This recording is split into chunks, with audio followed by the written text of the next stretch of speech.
On April 20, 1939, Adolf Hitler celebrated his 50th birthday. At that time, he was the most influential man in Germany, the undisputed leader of the nation, who until that point had managed to earn the support and admiration of his people. The occasion of his half-century of life was commemorated with a grand celebration.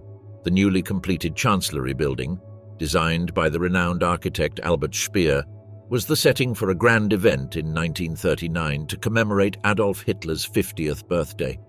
In the entrance hall, a long line of people formed, waiting their turn to personally deliver their gifts to the Fura, with some waiting up to 3 hours to do so. One of the most notable gifts was a Var PPK 7.65mm caliber automatic pistol, one of Hitler's favorite models. This was no ordinary weapon. It was plated in 24-karat gold, decorated with fine handmade engravings, and had an ivory grip featuring gold inlays forming the monogram AH. Although it was claimed that the pistol had been assembled by Karl Walter, this detail is quite doubtful. Throughout his life, Hitler showed a great interest in weapons, although not so much in shooting them, but rather in the symbolic power they represented.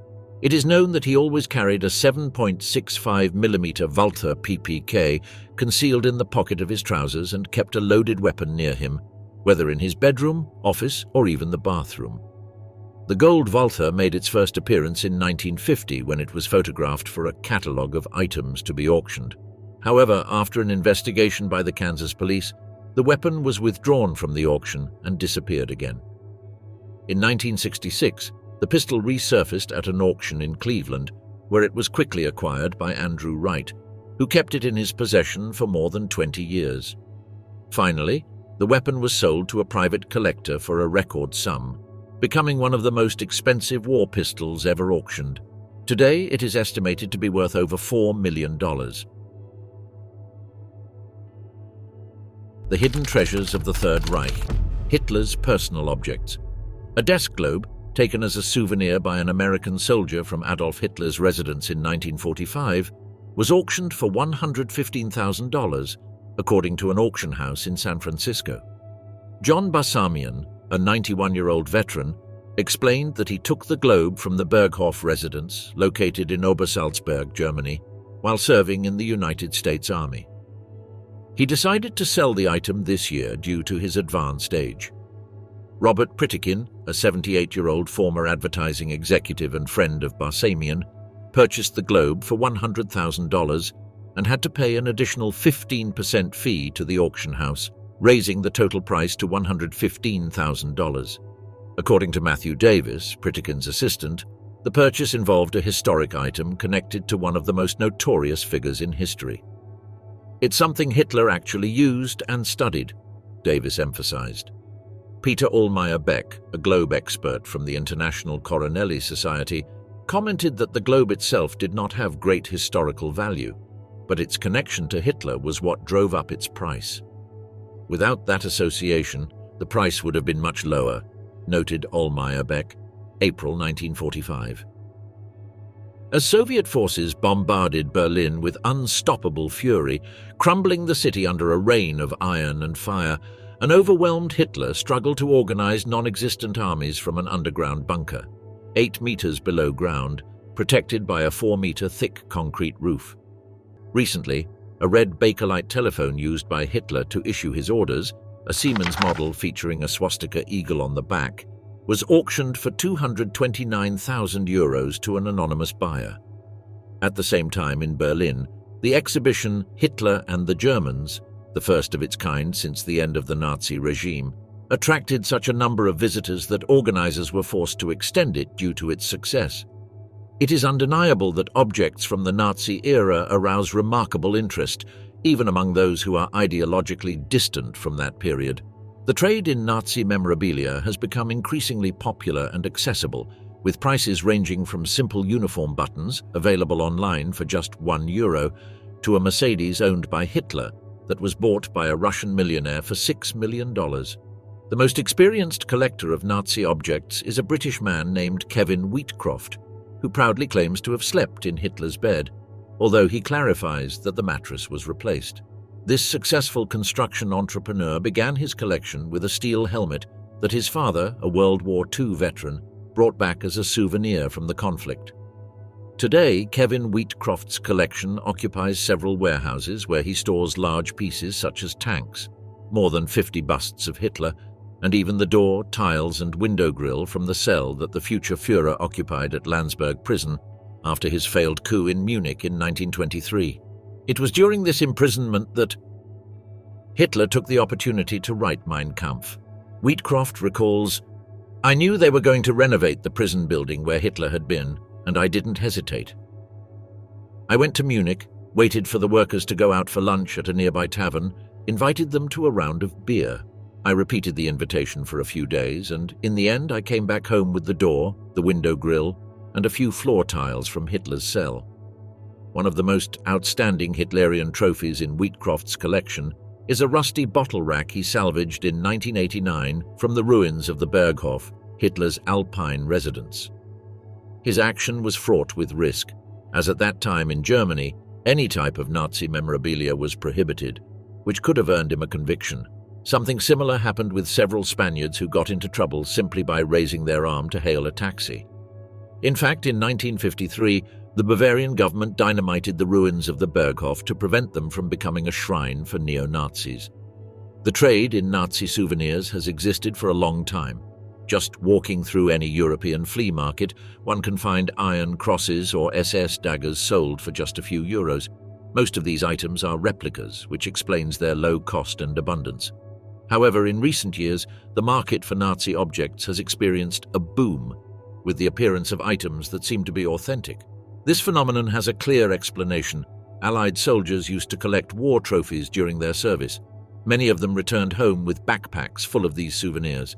Now, after more than half a century, these objects are beginning to surface as the grandchildren of veterans, who feel less sentimental attachment to these memories, put them up for auction, either to get rid of the grandparents' junk or to earn some extra money. It is curious to observe the difference in attitude between the Russians and Americans as occupying forces in defeated Germany.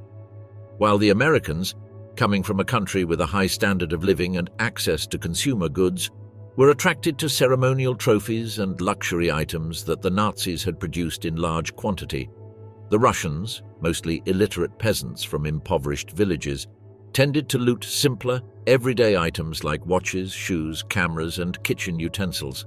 The famous image of Sergeant Meliton Cantaria planting the red flag atop the ruins of the Reichstag, a building that symbolized for the Russians the heart of the Nazi regime, is well known.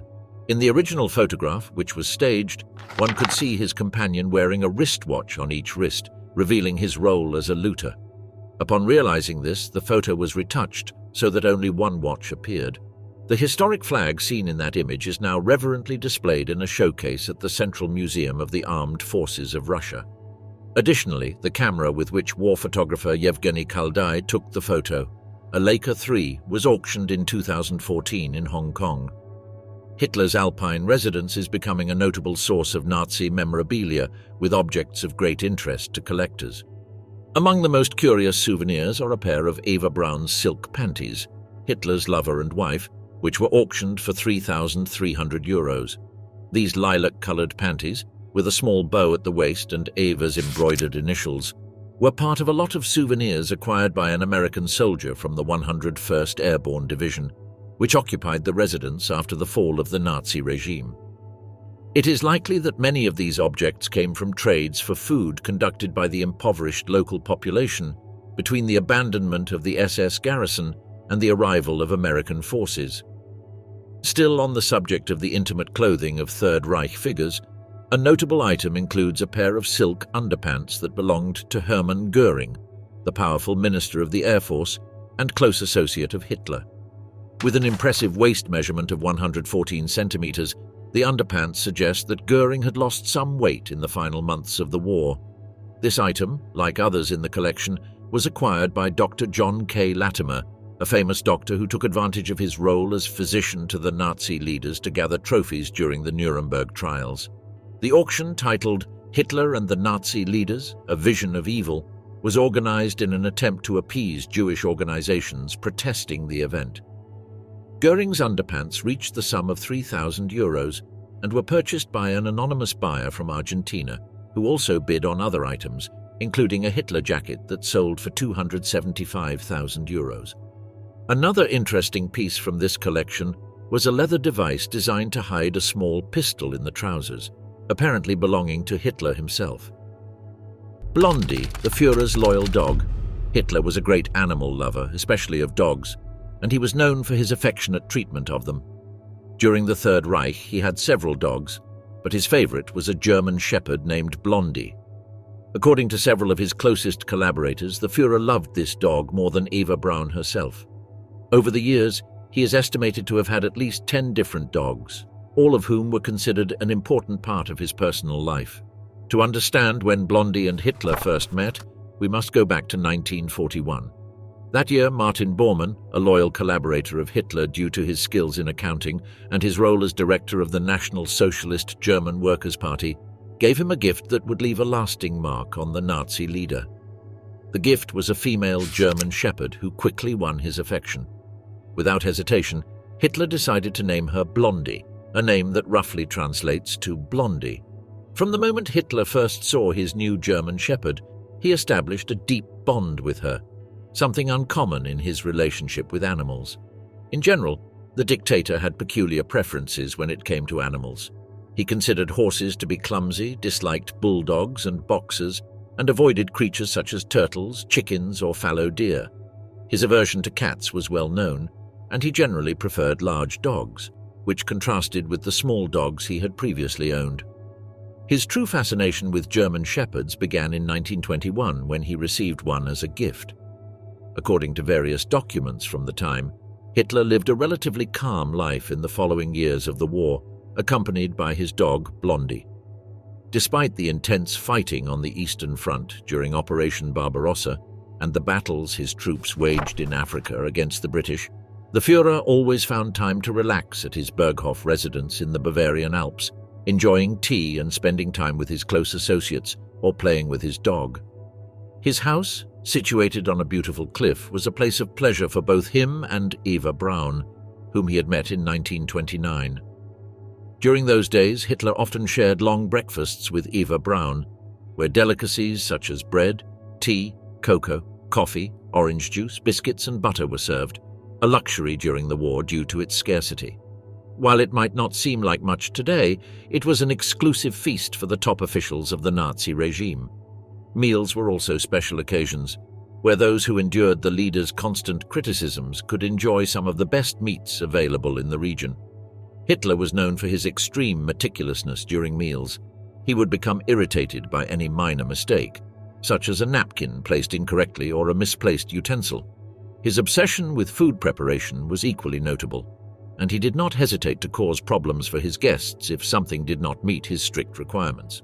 For example, he insisted that soup be served extremely hot, to the point that on one occasion the Crown Princess of Italy, Maria José, burned her tongue while tasting it. Additionally, Hitler demanded that guests finish everything on their plates, and the servants were not allowed to remove the utensils until they were completely empty. However, this perfectionist behavior and harsh attitude faded when he was with his two most beloved companions, Eva Braun and his dog Blondie. Those who knew the Nazi leader claimed that he had a deep attachment to his dog, showing a level of affection and dedication that even surpassed his human relationships. Hitler spent long periods playing or walking with Blondie on an obstacle course that he had personally created for her. This closeness to his dog, however, did not seem to please Eva Braun, who, in an attempt to attract his attention, or perhaps out of jealousy, acquired 2 dogs of her own. Despite the intensifying Allied offensive and the approach of Soviet forces, the relationship between Hitler and his loyal dog Blondie remained unchanged. The only difference was that instead of spending time with her at Berghof, his residence in the Bavarian Alps, the Führer was now sheltering in the Chancellery bunker, seeking protection from the intense bombings. This bunker, which became infamous during the Battle of Berlin, was Hitler's final refuge. Despite being confined to the bunker out of fear of Soviet attacks, Hitler took advantage of brief pauses in the fighting to take short walks with Blondie around the building. For him, these moments represented calm amidst the chaos. Meanwhile, outside his hiding place, German troops were fiercely battling in the streets, attempting to halt the advance of Soviet tanks toward the heart of Berlin. The end of Blondie. On April 29, 1945, the situation in Berlin had drastically changed, shifting from a sense of euphoria to total despair. Soviet forces were at the gates of Hitler's bunker, and the German troops were no longer enough to stop the advance of the T-34 tanks. Soviet infantry advanced relentlessly through the city streets, using their numerical superiority and heavy weaponry, such as Mosin Nagant rifles and PPSH-41 submachine guns. The city, devastated by bombings, was on the brink of collapse. In contrast, inside the bunker, Hitler and his close circle faced a desperate situation. The Fura had decided that his only escape was suicide to avoid falling into Soviet hands. Aware of the atrocities committed by his troops on the Eastern Front, he feared that capture would be even worse than death. His initial plan was to end everything with a cyanide pill, but doubt crept in.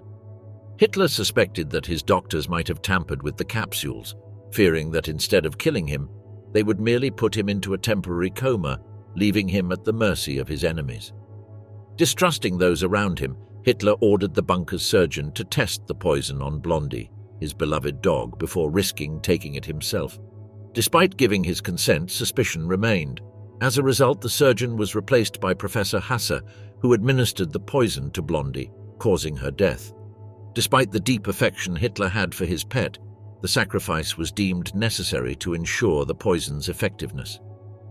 After Blondie's death, Hitler ordered one of his guards to kill the dog's puppies. With a precise shot, the guard put an end to them all. A day later, Hitler and Eva Braun committed suicide. The fate of their bodies remains uncertain, though the most widely accepted theory holds that they were incinerated in a bomb crater. Some reports indicate that the ashes of Hitler, Eva Braun, Blondie, and the puppies were buried in a mass grave, mixed by the SS to permanently obscure their remains. Berghof, the Führer's refuge and the dark legacy of the Third Reich. In May 1945, Allied forces arrived at the Chancellery bunker in Berlin, where Adolf Hitler was believed to be hiding. However, they found no trace of his presence, sparking a new search to capture him. The next stop was Berghof, Hitler's summer residence in Obersalzberg, Bavaria. This place, which was once the Führer's personal retreat, remains a complex topic today. Obersalzberg is a small town located in southeastern Bavaria, near the Austrian border in the Bavarian Alps. This location gained notoriety as a regular retreat for several high-ranking Nazi officials, including Adolf Hitler, who built his second residence there, the Berghof. In 1928, Hitler rented a house in the area, which he later purchased using the profits from his book Mein Kampf. 5 years later, Martin Bormann, eager to gain Hitler's favor, took advantage of his affection for the region and launched an ambitious project, constructing a study building at the summit of the Kailstein mountain. Bormann, determined to fulfill his promise, set April 20, 1939, Hitler's birthday, as the deadline for completing the building. What seemed like an almost impossible promise soon became a monumental challenge. The lead architect, Roderich Fick, faced several obstacles, the first being the construction of a 6-kilometer road that had to cut through an almost vertical rock wall, in some areas extremely unstable. Despite these challenges, the project was approved, and work began in the spring of 1937. The idea of completing the building within the given time frame seemed unattainable, but Bormann's pressure, his relentless nature, and the grueling 24-hour work shifts, sometimes carried out under artificial lighting, allowed the construction to be completed on time. Numerous photographs and films show Hitler, his lover Eva Braun, and other members of the regime enjoying their time at this residence, which offered spectacular views of the Alps. On April 25, 1944, just 5 days before his death, a British bombing raid by the 617 Squadron, known as the Dam Busters, destroyed the Berghof in an attempt to prevent Hitler from using the property as a refuge. In reality, Hitler had not used the house since the summer of 1944. In 1951, what remained of the property was demolished. Today, the surviving ruins of the former house serve as a chilling reminder of the decisions made in that place, decisions that led to the deaths of millions of people. Obersalzberg, now known for its stunning landscapes in the Bavarian Alps, remains marked by its connection to the dark past of the Third Reich. The ruins of Berghof serve as a symbol of the horrors of that era, and it is crucial that they remain as a reminder so that history does not repeat itself. The site was quickly overgrown with vegetation covering Hitler's former residence. It was not until 1999 that German authorities decided to build a nearby museum to commemorate the atrocities of the Nazi regime and prevent the location from becoming a shrine for neo-Nazis. The documentation Obersalzberg, as it is officially known, has helped curb the cult of Hitler's figure among younger generations. However, in recent years, there has been an increase in clandestine expeditions to the ruins of Berghof, not only by German neo-Nazis but also by visitors from Eastern European countries such as Hungary and the Czech Republic, where far-right movements have been gaining ground. In response to this growing problem, there have been proposals to expand the museum to eliminate the presence of neo-Nazi groups in the area. The expansion project is valued at €21 million, although the final fate of the ruins remains uncertain. Some propose leaving the ruins as they are, while others suggest turning them into a more controlled tourist attraction. However, plans have been delayed due to the discovery of an unexploded bomb during excavation work. The goal is to have the remodeling completed by 2020 to prevent the site from continuing to serve as a refuge for those who attempt to glorify Nazi ideology. "It is our duty to remember what happened," says Matthias Erlinger, a member of the museum. Hitler's Mercedes, the hidden history of a Nazi icon. In April 1945, the Mercedes 770 W150, the specially armored car used by several Nazi leaders, including Adolf Hitler, was parked in the alpine town of Obersalzberg, Bavaria, while its owner was in his final refuge in the Berlin bunker. SS units transported the vehicle on a platform to Laufen, near Salzburg, where soldiers of the 20th Armored Division of the US Army discovered it after a brief skirmish with the last German resistance. Despite bullet impacts on the rear armor, dashboard and windshield, and with a damaged but functional engine, the car soon became a privileged means of transport for high-ranking American officers. Repainted in military green and decorated with white stars on its sides, the Mercedes began its new life under a mistaken identity. A Dutch worker had incorrectly identified it as belonging to Hermann Göring. A new life in America. In August 1945, the vehicle crossed the Atlantic to participate in war bond campaigns on American soil, maintaining its incorrect attribution. 11 years later, in October 1956, Canadian collector H.J. O'Connell acquired it for $2,725 in a military surplus auction. Curiously, another Nazi-era Mercedes was also auctioned at the same sale, the authentic car of Göring, nicknamed the Blue Goose, which had also been captured in Obersalzberg by the 101st Airborne Division. Historical errors and restoration. During its restoration in Toronto, a historical mistake was made by adding a central light on the bumper, a feature that was absent in the original design. In 1970, the vehicle found a permanent home in the Canadian War Museum in Ottawa, where it was donated in exchange for tax benefits and displayed as Hermann Göring's personal car. The truth would only emerge in the 1980s, when Ludwig Kocher, a German-born librarian at the museum, undertook a thorough investigation. By tracing the serial number in Daimler-Benz archives, Kocher revealed the vehicle's true origin. It had been delivered directly to the Reich Chancellery on July 8, 1940, for Hitler's exclusive use.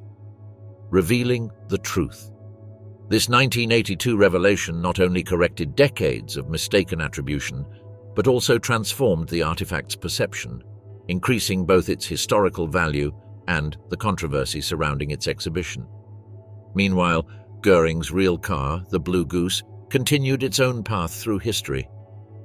Heinrich Himmler's secret residences, the Reichsführer's refuge. In the final stages of World War II, specifically on May 4, 1945, a significant event took place in southern Bavaria. The 7th Infantry Regiment, part of the 3rd U.S. Infantry Division led by Major General Ian Micho Daniels, successfully took control of a strategic location in the Bavarian Alps. This operation occurred just 48 hours after the same troops had witnessed the atrocities at the Dachau concentration camp. Now, their mission was focused on capturing a town that had served as a refuge for the Nazi high command for years. While the main attention was directed towards Hitler's most well-known residence, the Berghof, and his iconic mountain fortress known as the Eagle's Nest, various units were instructed to inspect numerous properties in the area and its surroundings. These included military facilities, official residences, and the small Reich Chancellery, where ministers worked during Hitler's stays in the region. One particularly notable property that fell under US control was the residence of Heinrich Himmler, Reichsführer of the SS, located in Chalet Schau by Lake König.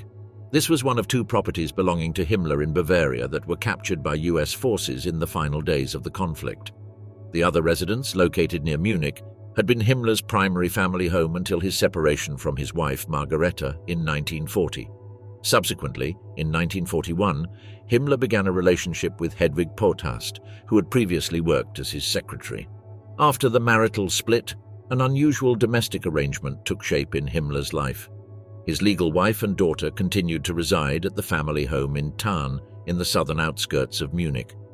Meanwhile, his extramarital partner and the two children born from their relationship found refuge in what was known as Chalet Cinco Leon, located in the town of Schau. This second residence served a strategic purpose for Himmler, acting as an operational base during his visits to the Fura when Hitler was staying at his imposing Alberg residence. This property was situated just a short distance up the mountain within the exclusive and highly fortified complex reserved for the Nazi leadership. An insightful aspect of the internal power dynamics within the regime was evident in the machinations of Martin Bormann, who, as Hitler's personal secretary, deliberately orchestrated obstacles to limit Himmler's influence. The absence of a private residence for the Reichsführer in Alberg, a result of these maneuvers, eventually forced Himmler to acquire the chalet in Schau.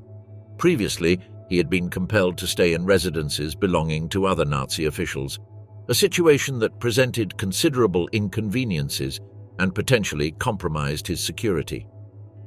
During the final days of the war, Himmler was in northern Germany, specifically at the headquarters of Grand Admiral Karl Dönitz, Hitler's designated successor. Meanwhile, Pothast had evacuated Schneinland, seeking refuge in Austrian territory before the advancing US forces arrived. The first American contingents approached with extreme caution, accessing the main entrance in jeeps, anticipating possible booby traps or ambushes. After forcing entry, they methodically inspected each room, confirming the absence of occupants but discovering an extensive inventory of personal belongings, uniforms, decorations, weaponry, and various objects of significant historical interest. Intelligence specialists later conducted a thorough search for valuable material. Himmler's personal effects were quickly appropriated as souvenirs by US soldiers, occasionally resurfacing at American auctions over the past 15 years.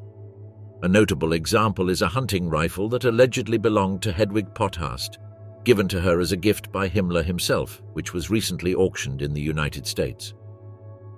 The discovery of Himmler's luxury Mercedes-Benz. The inspection of the garage area revealed an extraordinary find, an imposing Mercedes-Benz 770K sedan, a special model reserved for the Nazi elite, which had been assigned to Himmler by the Reich Chancellery in Berlin for his exclusive use during his stays in Berchtesgaden. Both US and French forces, whose 2nd Armored Division was the first to ascend to Alberg, captured several vehicles belonging to Hitler, which are now preserved in public and private collections worldwide. This luxurious automobile facilitated Himmler's movements between Chalet Cinco Leon and Berghof, situated 7 kilometers up the mountain, or to Einring Airport, where he boarded his personal Focke-Wulf 200 Condor aircraft. The vehicle was part of an exclusive series of 10 Type II 770K sedans of the W150 model manufactured by Mercedes-Benz, specifically for Nazi leaders, and delivered to the Reich Chancellery in 1943. Unlike parade vehicles, this limousine was designed to ensure security during official travels, featuring a rigid roof, unlike Hitler's cars, and protective measures equivalent to the Führer's limousines. It is worth remembering that Reinhard Heydrich, Himmler's lieutenant, had been mortally wounded by a grenade while traveling in an open-top limousine in Prague, an incident that prompted significant reinforcement of security protocols for the Nazi leadership. Aware of his position as one of the most powerful yet most hated men in Germany, Himmler considered his personal protection a top priority. The vehicle was equipped with armor capable of withstanding small arms fire, exceptionally thick bulletproof glass, and a reinforced floor designed to deflect mine explosions. It also featured headlights mounted next to the front doors and a sophisticated central locking system, which could be activated from the interior to prevent unauthorized external access in the event of an attack. For winter operations, the car had special ducts that projected hot air onto the exterior windshield to prevent fogging, reaching a total weight of 4.5 tons. Despite its extraordinary weight, the vehicle was powered by a robust 8-cylinder inline engine generating 230 horsepower, allowing it to reach speeds of up to 140 kilometers per hour, 87 miles per hour. However, maintaining such speeds placed considerable strain on the tires, so drivers typically maintained a moderate speed of approximately 80 kilometers per hour, 50 miles per hour. This majestic four-door, six-seater limousine officially carried a license plate associated with the Berlin Police Regiment. However, during Himmler's travels, his security team customarily replaced it with a distinctive personalized plate reading SS1, eliminating any ambiguity about the passenger's identity. Himmler's transport arrangements always included an elaborate security detail tailored to the specific travel context. One or more escort vehicles, occupied by heavily armed bodyguards and police officers, permanently accompanied the main limousine, with the sole mission of ensuring the Reichsführer's physical safety. The mysterious fate of Himmler's Mercedes-Benz. The immediate fate of the Mercedes after its capture on May 4, 1945, remains somewhat uncertain, particularly considering that it was not transferred to US territory, as was the case with other similar vehicles.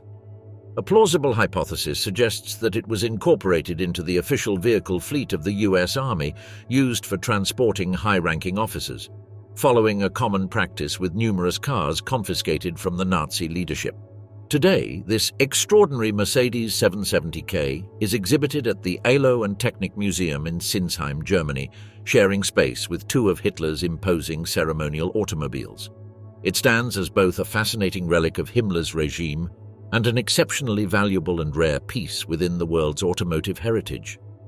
Hitler's hidden fortune, the Führer's secret empire. Are you aware that Adolf Hitler once possessed one of the largest fortunes in Europe? The trajectory of this wealth accumulation constitutes a chapter frequently overlooked in narratives about World War II, as does the ultimate fate of these vast resources. The future dictator did not inherit economic privileges. He was born into a middle-class family.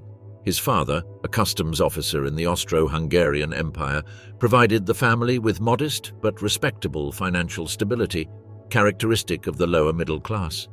The savings accumulated by his father over 3 decades of public service, which became his inheritance after the death of his parents, were squandered in Vienna while Hitler pursued artistic aspirations. This situation led to a period of extreme financial hardship, during which he was forced to reside in homeless shelters while surviving by doing construction work or selling his watercolors and postcards to tourists. His financial situation did not improve significantly during his military service in World War I, where he received the modest salary corresponding to his rank as a corporal. When in 1919 he made contact with the German Workers' Party, sent as an informant by the Reichswehr, he remained in a precarious economic situation. However, after officially joining the political organization and emerging as its main speaker, Hitler gradually began to increase both his purchasing power and social status. In a short time, Hitler's financial situation significantly improved, as evidenced by his acquisition of a distinguished Mercedes automobile and a modest residence in the city of Munich. The turning point in his economic trajectory occurred with the publication of his book Mein Kampf in 1925, after concluding his period of imprisonment in Landsberg prison, where he served a sentence for the failed beer hall putsch, a revolutionary attempt in Munich. The financial hardship he faced, aggravated by the disorganization of the Nazi Party after the failed coup, motivated this literary project, which combined autobiography and political doctrine, also conceived as an instrument to attract new followers to his movement, which now aspired to seize power through electoral means rather than violent methods. The progressive deterioration of the German economy during the late 1920s and early 1930s contributed to a notable increase in the book's circulation, coinciding with the growing acceptance of Nazi ideology. Hitler's appointment as Chancellor in January 1933 elevated Mein Kampf to the status of a near-state publication. Between 1925 and 1933, royalties generated 1.2 million Reichsmarks for Hitler, approximately equivalent to $5.6 million today. At the same time, Hitler demonstrated remarkable skill in evading his tax obligations, avoiding the payment of taxes on the sale of 240,000 copies during this period. Shortly after his rise to power, the tax administration presented him with an assessment for 405,500 Reichsmarks, equivalent to 1.6 million contemporary dollars. Determined to avoid this payment, mechanisms were soon activated from the Chancellery to declare the Fura exempt from taxation, a measure that materialized in 1934. Sales of Mein Kampf continued to prosper, reaching 5.2 million copies distributed in 11 languages, including English, by the time the war began in 1939. It is estimated that during World War II, only within German territory, Mein Kampf exceeded 10 million copies in distribution, both sold and given away for free, generating millions in royalties for its author. With these funds, Hitler financed the construction of his Bavarian residence, the Berghof, and acquired a luxurious home in Munich. Additionally, Hitler received a dual government salary, initially as Chancellor from 1933, and after the death of President Paul von Hindenburg in 1934, he also assumed the presidential salary by merging both positions under the title of Führer. A significant portion of his wealth came from contributions made by supporters. American automobile industrialist Henry Ford was among his first admirers and benefactors. The arms and steel magnates Gustav Krupp and Fritz Thyssen contributed more than 5 million Reichsmarks to the Nazi Party during the war, equivalent to $37.2 million today, partially benefiting Hitler himself. These donations were managed by Martin Bormann to develop recreational infrastructures for Hitler, most notably the Eagle's Nest, located above the Berghof. Historical research has determined that between 1933 and 1945, Hitler amassed approximately 700 million Reichsmarks from these corporate sponsors, equivalent to $5.2 billion in today's currency, positioning him among the wealthiest individuals of his era. Furthermore, Hitler received royalties for every postage stamp bearing his likeness sold in Nazi Germany, generating additional millions in revenue that were funneled into various banks. What happened to this immense fortune after Hitler's suicide on April 30, 1945, in his Berlin bunker? Before his death, Hitler dictated his testamentary instructions to his secretary, Traudl Junge, with copies of the documents sent out of the bunker by military messenger. Martin Bormann was appointed executor of the will. His art collection, largely acquired illicitly during German occupations, was bequeathed to an art gallery planned in Linz, Austria, the so-called Fura Museum, which was never realized. Various sentimental objects were inherited by relatives and household staff, including his housekeeper. Regarding his real estate properties, most had already been captured by Allied forces, such as his Munich residence, or destroyed during bombings like the Berghof. His entire economic and material wealth was left to the Nazi Party, or failing that, to the German state. However, the German state entity was dissolved in 1945, splitting into 4 occupation zones controlled by the British, Americans, French, and Soviets. After the fall of the regime, Hitler's identifiable assets were confiscated by the respective occupying Allied authorities. However, the consolidation of the British, American, and French zones in May 1949, forming the Federal Republic of Germany, theoretically transferred control of these assets to the emerging German government, paradoxically fulfilling the dictator's testamentary provisions. Specifically, the Bavarian administration assumed this patrimonial responsibility, as Hitler maintained his legal residence in Bavaria at the time of his death, although he died in a state facility in Berlin. The case of Mein Kampf presents notable peculiarities. The book continued to generate income after its author's death, financially benefiting the Bavarian government as the holder of the publishing rights. However, the administration systematically banned its publication in German territory.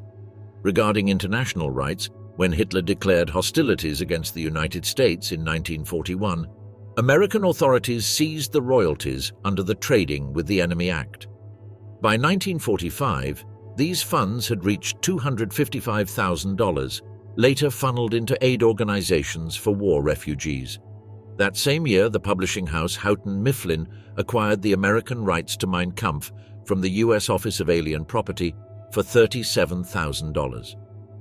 After 2 decades of sales, the accumulated profits amounted to $700,000, eventually donated to charitable organizations following public protests.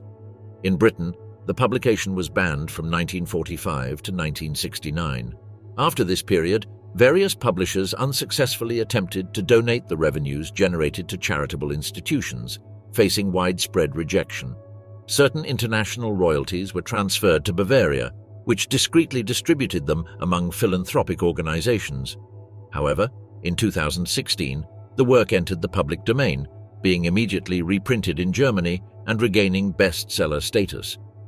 Copies available on Amazon Germany sold out within hours. By 2017, the new edition had surpassed 85,000 copies sold in Germany.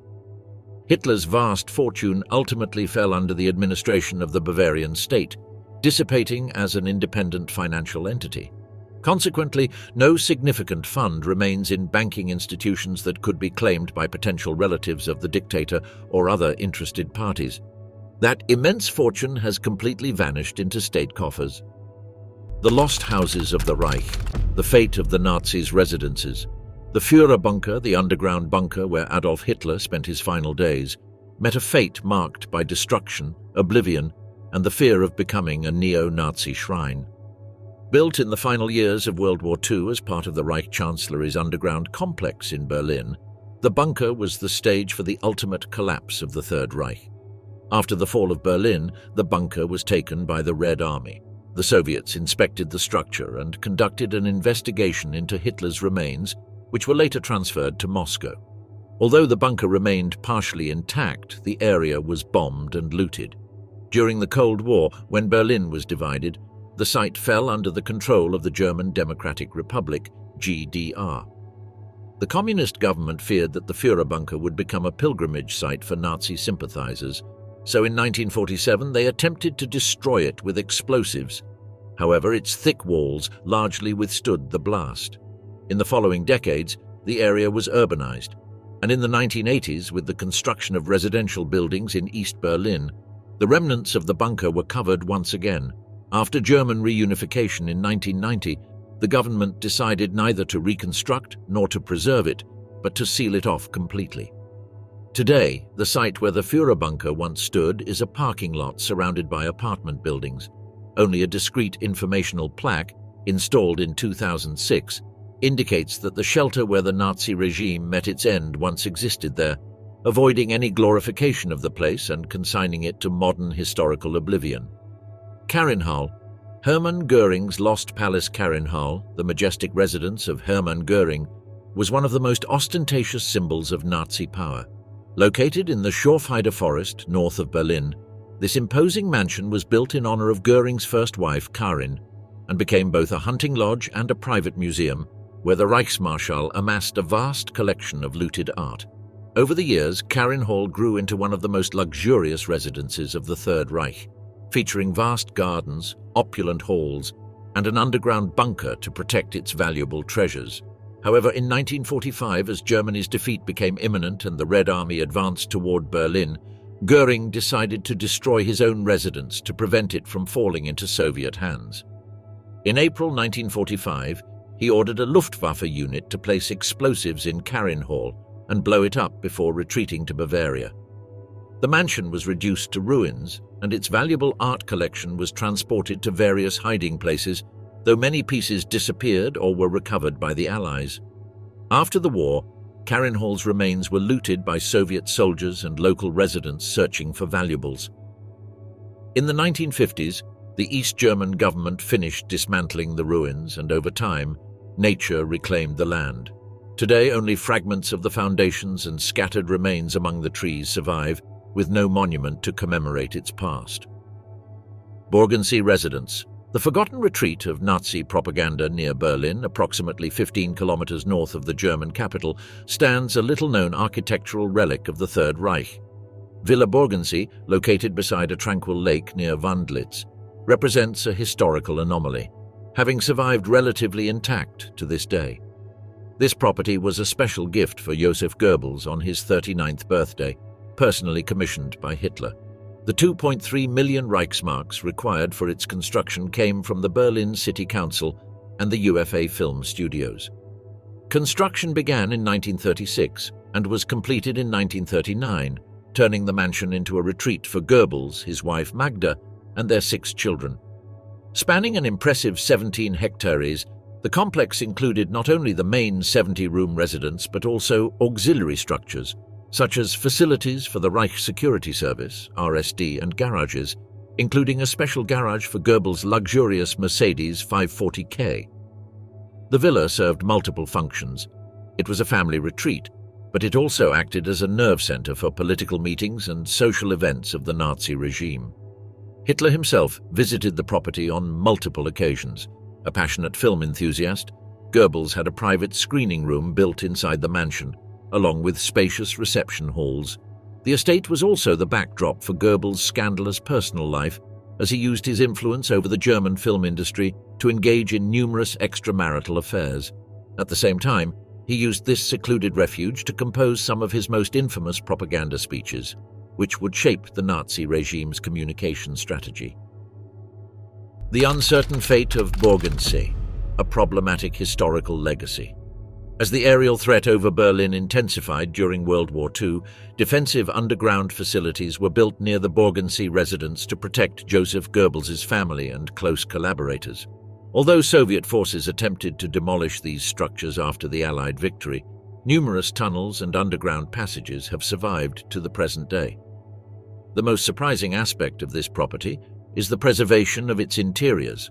Unlike other Nazi leaders' residences, which were completely modified or destroyed, Borgens retains original elements, including bathrooms and light fixtures from the era. This unusual conservation is due to its location within the territory of the German Democratic Republic, GDR, where communist authorities left the structure largely unaltered, repurposing it as an educational center for socialist youth indoctrination. After German reunification, the building found new institutional uses. The Berlin police forces utilized the facilities for conferences and training sessions, and later, it functioned as a youth center. However, in recent years, the property has fallen into disuse, suffering from natural deterioration due to exposure to the elements and occasional vandalism, although its fundamental structure remains stable. This situation has sparked a debate about its future. Some propose preserving it as a historical site or museum, documenting the horrors of Nazism, while others argue that it should follow the fate of most buildings associated with the Third Reich. Demolition. Among the existing proposals is a partial transformation of the complex into a museum, although no consensus has been reached on this initiative. For those speculating about the commercial value of this controversial historical property, estimates place its worth at around $20 million. However, its sale would raise complex ethical and legal questions regarding the management of heritage linked to the Nazi regime. What did Himmler carry with him in May 1945? In the final days of the Third Reich, as its collapse became imminent, the Nazi High Command began preparing their escape. Among them, Heinrich Himmler appears to have taken steps to secure his most valuable possessions during his eventual flight. Historical records reveal that as early as April 1945, Himmler had deposited 2 chests at the residence of Major Heinrich Springer, a general staff officer serving in Himmler's last military command in the eastern sector. According to testimonies from Springer's wife, these containers held a genuine treasure. One chest contained golden jewelry, an extraordinary pearl necklace, and several diamond-encrusted watches. The other was filled with paper currency from various countries. A mysterious event took place between May 12th and 13th, 1945, when an unidentified individual, presumably sent by Himmler, retrieved both chests. By that time, Himmler had already disappeared from the area, beginning his attempted escape. The ultimate fate of these valuable possessions remains unknown. Were they moved to a secret hideout in the Harz Mountains, as some rumors suggested? Or did the courier, taking advantage of the chaos and knowing that Himmler had fled, steal the riches for himself? Curiously, during his escape, neither Himmler nor his entourage appeared to be carrying any valuable objects. In fact, the only reference to financial resources during their flight was when, after abandoning their vehicles, the group offered 500 Reichsmarks to local fishermen to help them cross a river. Even more revealing is that when British forces captured Himmler along with his 14 companions, they found no evidence of hidden wealth, no precious metals, gems, or large amounts of cash. Additionally, none of Himmler's aides later claimed that they had been stripped of valuable possessions by their British captors. This lack of evidence presents one of the most puzzling financial mysteries of the end of World War II. What happened to the personal treasure of one of the most powerful and feared men of the Nazi regime? Himmler's escape plan and the mystery of the Plauen gold. In the final days of the Nazi regime, Heinrich Himmler had apparently devised a complex survival plan that included access to significant financial resources. Evidence suggests that he intended to recover his valuable assets while making his way south through Germany. The Harz Mountains, spanning 2,200 square kilometers between Saxony and Thuringia, with elevations over 900 meters, provided an ideal refuge for temporary concealment. This forested and rugged terrain offered countless natural hiding spots, but its selection appears to have been influenced by another crucial factor: the proximity to Plauen, a Saxon city that held a valuable secret.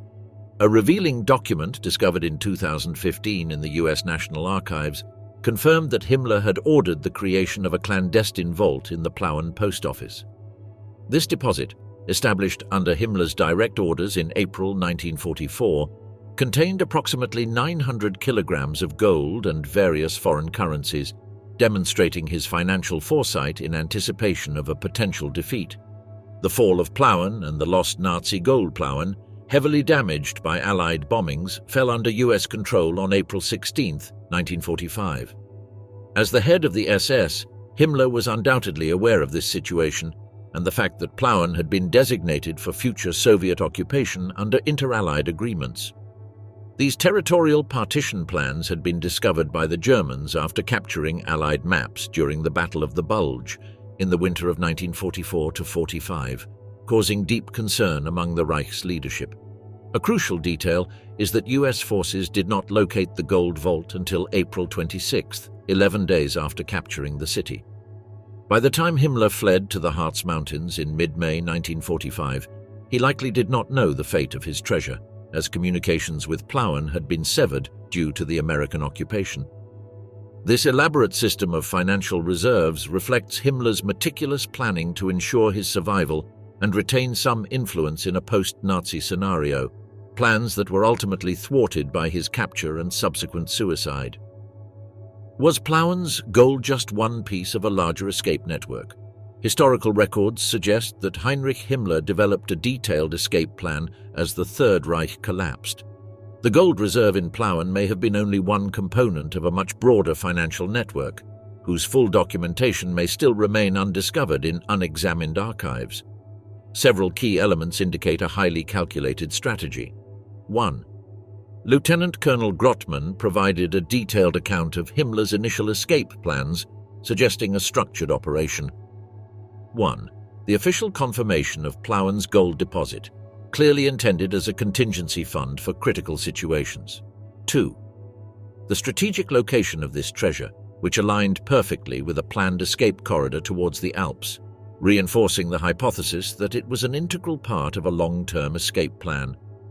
Himmler's final days, a failed escape to Switzerland or South America? In the last days of World War II, Heinrich Himmler attempted to escape from Germany, possibly intending to cross the Alps into Italy or Switzerland.